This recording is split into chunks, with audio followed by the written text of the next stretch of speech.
All right, so buckle up, folks, because today's deep dive is going to take us down a path you might not believe. Well, this is a good one. So picture this, all right? Sedgwick County, Kansas.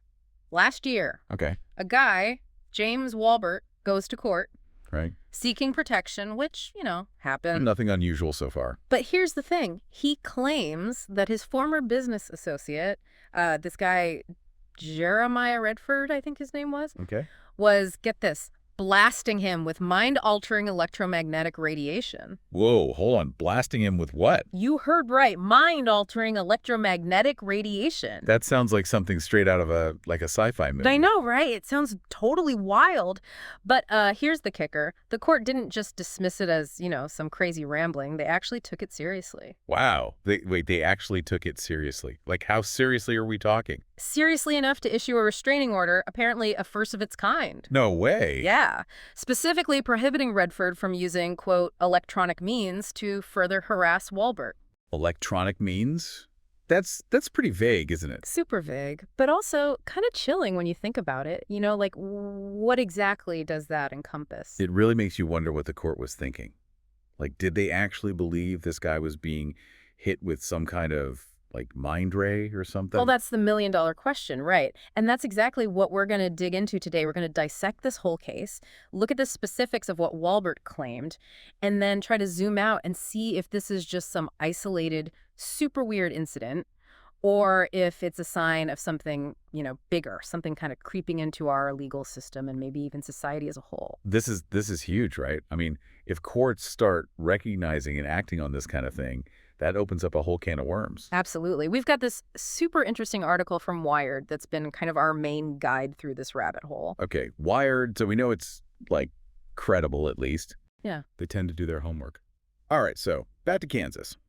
James Walbert, Jeremiah Redford. It all started apparently because of a business dispute. Oh, so like a classic, falling out between partners. Something like that, yeah.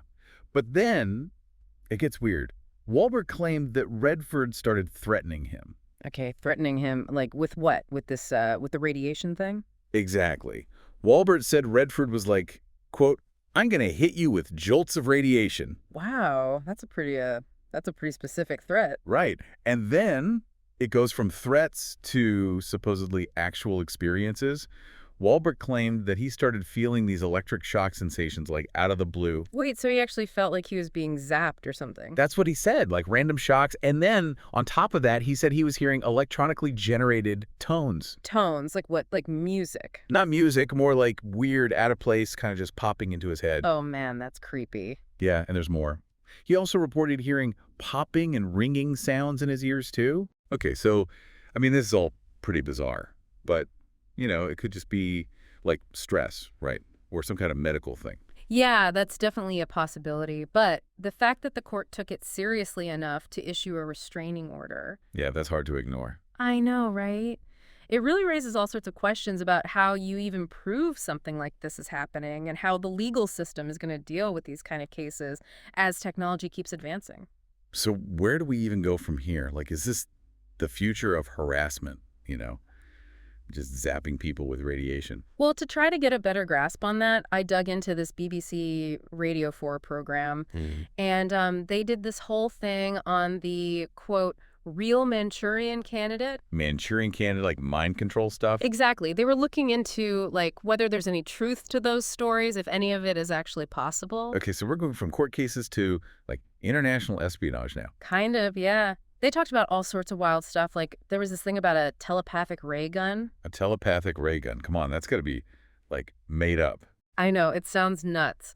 But they also talked about tech that could supposedly beam sound directly into your skull, so only you can hear it. Hold on, wait, directly into your skull. How is that even? And then there was this thing about a voice of God talking fireball. I don't even know how to explain that one. All right, that one's just too much. Yeah, some of this stuff is definitely way out there. And the program made it clear that most of it is still in the realm of lab experiments or what they call PowerPoint engineering. PowerPoint engineering, what's that supposed to mean? Basically, ideas that sound good on paper but haven't actually been, proven to work in real life. So a lot of hype, but not a lot of substance. Pretty much. But here's the thing. even if a lot of these specific ideas are kind of far-fetched, the underlying concept, the possibility of using electromagnetic waves to mess with the brain, that's something that people are taking seriously, like in actual research labs and military circles. So even if we're not at the Manchurian candidate level yet, the fact that people are even thinking about this stuff is pretty wild. Absolutely. And it's not just like fringe scientists. The Wired article we've been talking about mentions this guy, Jim Guest. He's a Republican member of the Missouri House of Representatives. Okay, a politician. What's he got to do with all this? Well, he's actually working on legislation to specifically address electronic harassment. Wow, so this is moving from like the theoretical to the actual legal realm. Exactly. And get this, part of this proposed legislation includes a bill against forced implantation of RFID chips. So he's concerned about people being like tracked or controlled against their will. That's the idea. It makes you think about, how far this could all go. Like, is this something we should all be worried about? Well, it's definitely raising a lot of eyebrows. And it's not just happening at the state level. Believe it or not, the UN, the United Nations, is now starting to take the possibility of electromagnetic terrorism against people seriously. The UN. Seriously. Yeah, like on a global scale. This is getting kind of freaky. I know, right? And then there's this whole thing about the European Symposium on non-lethal weapons. Non-legal weapons like tasers and stuff. Yeah, things like that. But here's the interesting part. This year, for the first time ever, they had a session specifically on the social implications of these weapons. Social implications. What do they mean by that? Well, they were talking about things like, quote, privacy invasive remote interrogation and behavioral influence applications. I guess that sounds like they're worried about tech that could be used to, like, mess with people's minds without them even knowing it. Exactly. And that's a pretty huge shift for a group that's usually focused on, more traditional weapons. It's like we're entering a whole new era of warfare or something. It's definitely giving people a lot to think about, especially since, where there's a perceived threat, there's almost always a business opportunity. Oh, yeah. Someone's always looking to make a buck. The article mentions this rise in companies offering what they call technical surveillance countermeasures, or TSCM. TSCM. So, like, spy catching stuff. Kind of. It used to be all about finding hidden microphones and cameras, stuff like that. But now, some of these companies are also offering to sweep your house or office for unusual electromagnetic fields. To see if someone's bombarding you with microwaves or something. Exactly. And apparently the list of symptoms that people are attributing to this electronic harassment is pretty long. We're talking headaches, eye irritation, dizziness, nausea, skin rashes, facial swelling, weakness, fatigue, pain in joints and muscles, and of course the ringing in the ears that we talked about earlier. Okay, so, some of that stuff could be caused by a million different things, right? Like stress, bad diet, who knows? Totally. And the article makes a good point that a lot of these companies might be, taking advantage of people who are genuinely suffering, but maybe misattributing their symptoms to this kind of like high-tech harassment. It's kind of like a modern-day snake oil salesman, almost. Yeah, kind of. But here's the thing that's really intriguing and maybe a little scary.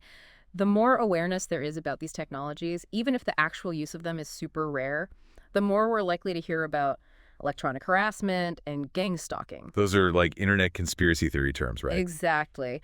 But the article raises this concern that as more and more websites pop up claiming to explain how easy it is to do this stuff, even if it's totally bogus, someone's going to try it. So it's like the self-fulfilling prophecy almost. In a way, yeah. It's like the idea itself, even if it's not based in reality, can become the problem. So where does that leave us? Like, what's the takeaway here? Well, I think the big takeaway is that this whole thing is way more complex than it might seem at first glance. Yeah. We've got real court cases, lawmakers taking action, the UN getting involved, and a whole new industry popping up around it. And on top of that, you've got this potential for like a feedback loop where the more people talk about it, the more likely it is to actually happen, even if it's just people, imagining things. It's like a perfect storm of like technology, fear, and misinformation. Exactly. And it leaves us with a pretty big question, like, how do we deal with this? How do we balance the need for personal security with the potential for abuse, especially as technology keeps advancing at this crazy pace? It's a question that doesn't have an easy answer, that's for sure. But it's definitely something we need to be thinking about, like, right now. Yeah. Because this stuff isn't going away. And on that note, I want to leave you with a final thought. With everything we've discussed today, the court cases, the technologies, the concerns, the potential for misuse, What do you think is the most important thing we as a society need to do to prepare for this, potential future where electromagnetic harassment is a real threat? What ethical guidelines, what legal frameworks, what safeguards do we need to put in place to make sure we're ready for whatever might come next? And, what role should individuals play in all of this? Like, should we be worried? Should we be taking precautions? Or is this just something that's so far out there that we don't need to worry about it just yet? Lots to think about, and hopefully lots to discuss. Thanks for joining us on this deep dive. Until next time. See you then.